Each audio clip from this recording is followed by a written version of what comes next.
Okay, so we're going to solve with absolute values today.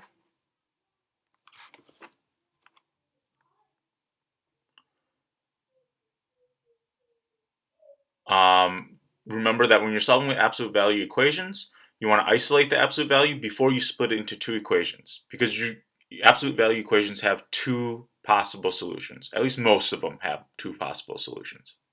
So first example, we're going to split this expression n minus 3, into two equations.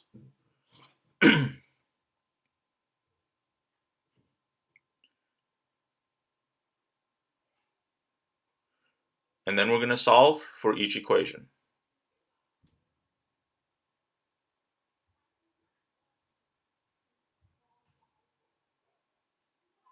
And so our solutions are n, and n equals 8 and n equals -2. Next example, right, it's already isolated, so we're just going to need to separate it into two separate equations.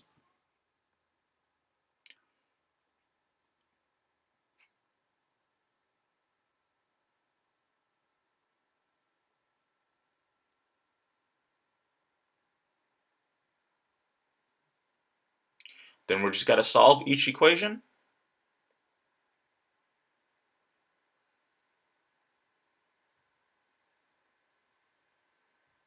And our solutions are a is 16 and a is -8. Now for the next example, this one, absolute value is not by itself, so we've got to isolate it first. So I'm going to subtract that 4 from both sides, and then divide by that -3. I get absolute value of x equals -2. But you can't have an absolute value of a negative number. So what we're going to do next is we simply say that there's no solution to this absolute value.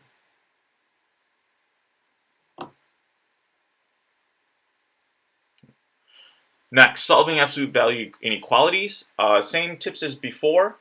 You're going to want to isolate that absolute value before you convert that compound inequality. So let's look at this first example. Absolute value inequalities with less than or less than equal to convert to and compound inequalities.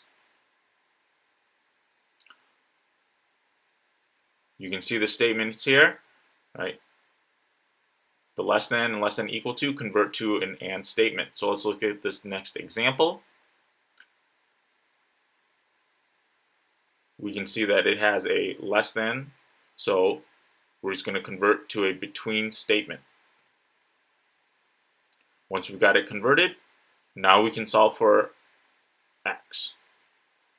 Subtract 9 from each side. We get -16 less than equal to x less than equal to -2.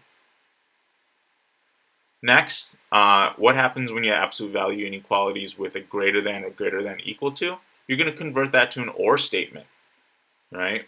So you can see if you have absolute value with those greater than or greater than equal to, it's going to convert to an or statement. So let's take a look at the example here.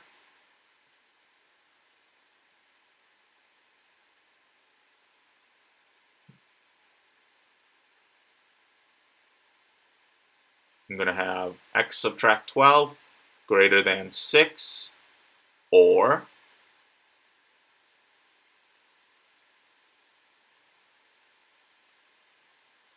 x subtract 12 less than 6, -6, sorry.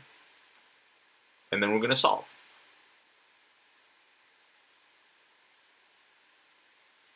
So our answer is x greater than 18 or x less than 6, and that's solving with absolute value.